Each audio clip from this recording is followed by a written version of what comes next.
What is going on, guys? Welcome back to the channel. My name is Miguel. You're watching Miguel EDC, the channel where we talk everything EDC gear here. And today we got not one but two NedFoss knives to go over here together. We're going to cut right to the chase. The first one is a NedFoss OWL Pocket Knife.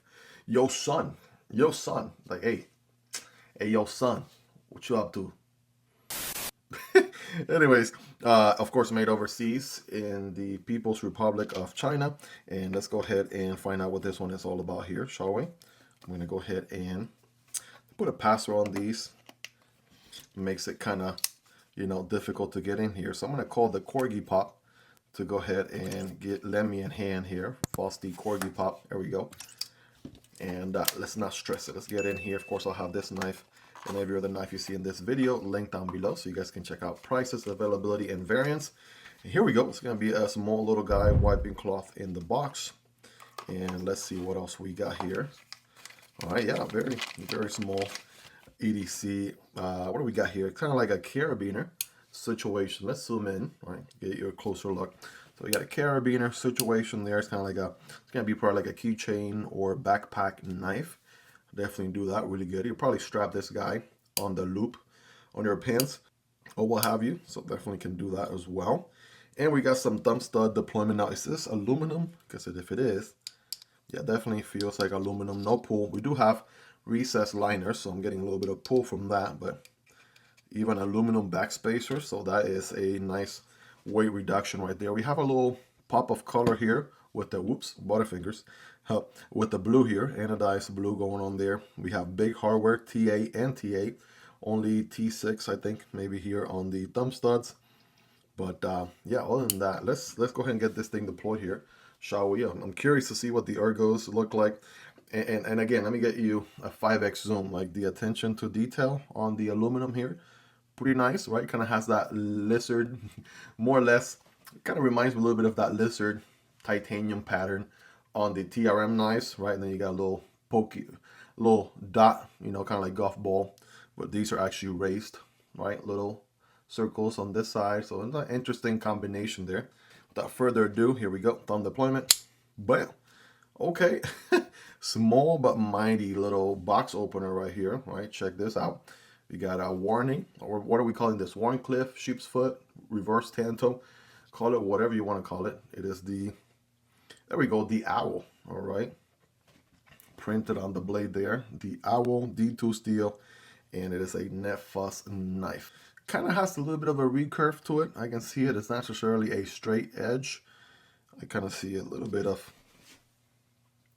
a recurve, I want to say, not very minimal. If anything, we have a flat grind, and it's all blacked out here, just like the rest of the knife. So, yeah, let's not make a comment about the blade to handle ratio on this one, because clearly, you got a tiny little blade there, quite a lot of handle.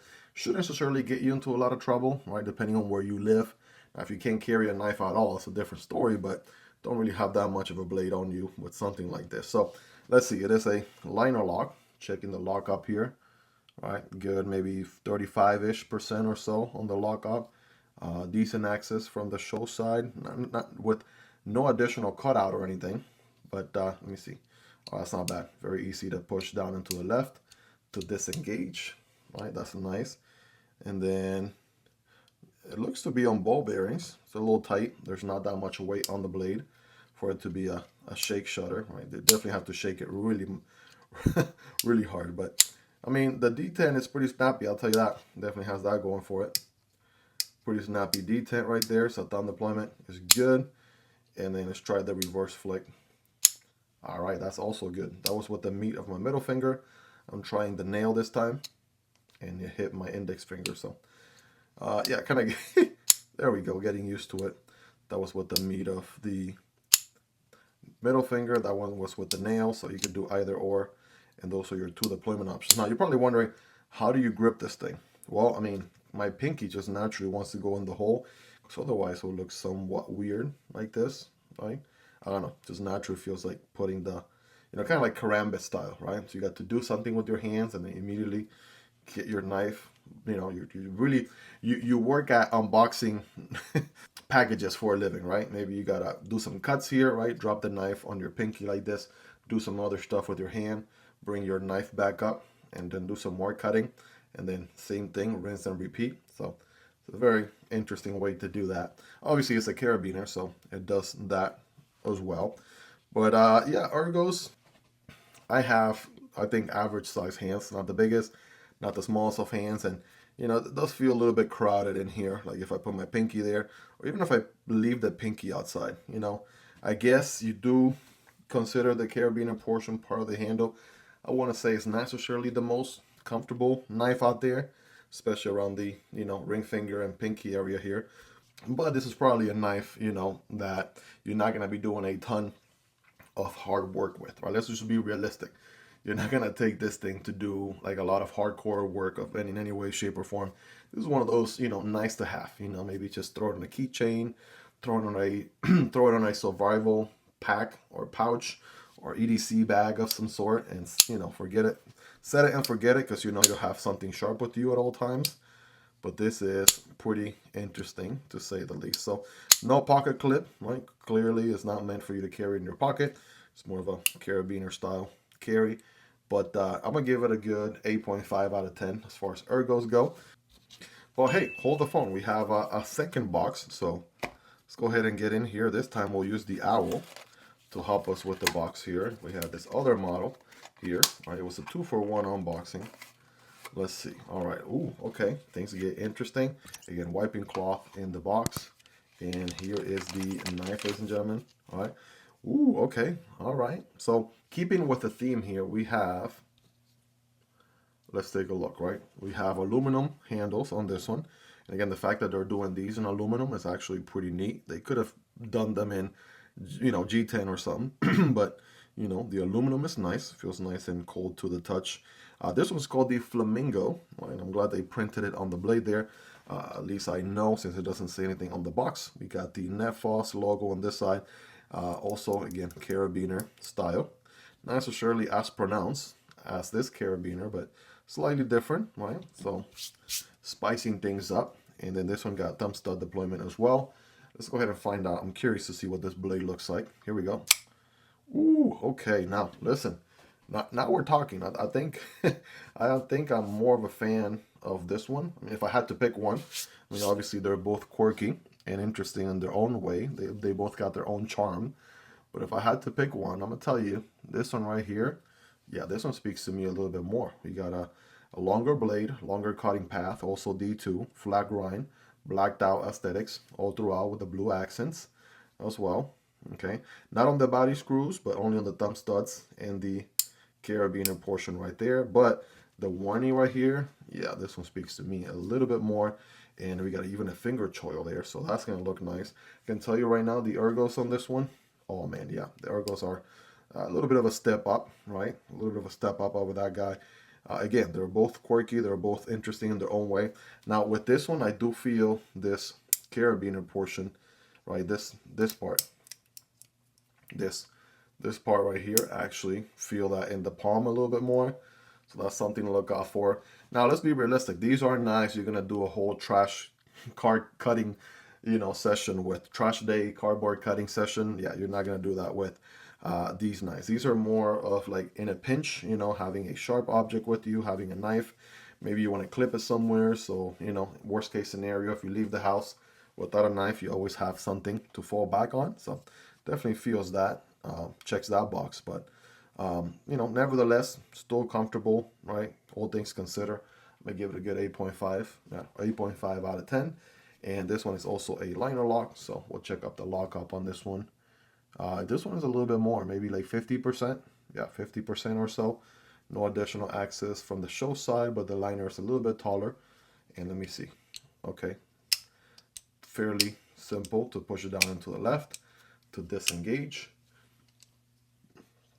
Still a shake shutter, again, not that much weight on the blade to be able to close it, you know, in one swing, but there we go, maybe so. Reverse flick though, yeah, that feels nice. And you do have enough room here from the handle to the thumb stud, so you could flick using your nail like that. Oh, and the D10 is actually tuned pretty good for what it's worth. Oh yeah. All right, that feels nice. So yeah, deployment, you only got the 2 deployment options. but those work really, really nicely there, as you can see. Digging that.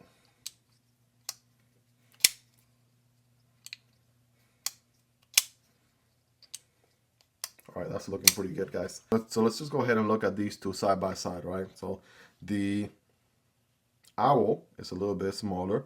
The Flamingo is a little bit bigger, right? You can see more or less the size difference there. And this is, of course, D2 steel. So starting here with the Owl, all right, let's check the cutting performance on it. Oh yeah, and you don't have a lot of cutting path. Oh, wait a second. All right, let me get a good cut. You don't have a very long cutting path, but as long as you carry the cut in the path that you have, you should be okay, right? So definitely gonna be a good, like, you know, piercer, right? Unboxing packages and whatnot, using that tip right there to pierce and cut that way. So clearly it's gonna cut paper. As far as cardboard goes, single wall piece of cardboard at a diagonal angle. Yeah, there we go. If you had to do in a pinch with this guy, break down a quick piece of cardboard or two, all right, it will definitely do it, right? Don't take that for granted, right? So not the longest cutting path in the world, but definitely small and mighty and capable. As for the Flamingo, right, D2 steel as well. Oh yeah, definitely getting a little bit better paper performance cutting here, only because you have a slightly larger cutting path. So again, this one will be my personal pick here between these two. That's just me. And then as far as cardboard goes, again, forward choke position with that finger choil. And here we go. Oh yeah. Flat grind, putting in work. Bam. Boom. All right, gonna a little bit more challenging on this last bit, only because I'm trying to get some grip. There we go. So yeah, definitely will cut, ladies and gentlemen. Surprise, surprise. They made them sharp. All right, breaking news. So yeah, clearly they cut really good. You guys be the judge. Let me know in the comments on a scale from 1 through 10, right? How sharp are these? Rate that factory edge. You guys let me know. Well, there you guys have it. Those are the new carabiner style knives from NedFoss, the Owl here. Again, both have D2. This is the Flamingo. Both are liner locks. All right, both are blacked out with blue accents here and there. Both got a very interesting aluminum milling going on, so I'll definitely give them props for that. You know, that's a nice little attention to detail. These aren't going to replace your regular folding knives or what have you, but these are nice to have as backups because you can clip these anywhere. A personal experience, you know, having a clip knife to my backpack or EDC bag or whatever the case may be. In a pinch, if I leave the house or I find myself in a situation where, you know, for some reason I'm naked because I forgot to carry my knife, and I got something like this as a backup or what have you, right? It's pretty nice. If you're in an office setting, or this might be a good fit for you, right? It's not as intimidating of a knife as, let's say, you know, something much bigger, but you get the idea, guys. So definitely love to hear your thoughts on these. What do you like about them? What do you love about them? Is there anything you dislike about them? Let me know, and let's hang out in the comment section down below. Of course, these are all linked in the description and pinned comments if you guys want to check out prices, availability, and variants. Hope you guys really enjoyed this one. If you made it to the end, you're the real MVP. Hope you guys have a wonderful rest of your day. Take care, and I'll see you on the next one, either this one or this one. Peace.